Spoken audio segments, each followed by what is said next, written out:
காதல் கேட்டுக்கொண்டு வருமா? தோட்டத்துக்குள் பறவை வந்தால் வேலி என்ன தடுத்திடுமா? காதல் காட்டு செடி போலே கட்டளைகள் போடும் போதும் பூக்கள் பூக்க மறுத்திடுமா?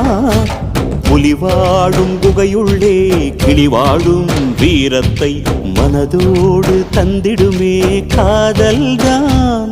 இது போகும் வழியோ வெற்று பாதை, திரும்பும் வழியோ வெற்றி பாதை. திரும்பிய இதயத்தை அடைந்திடும் பயணம் இது.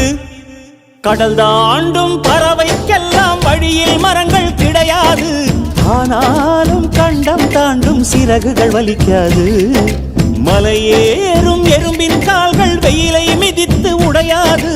மனதோடு காதல் வந்தால் மனிதா தடையேது.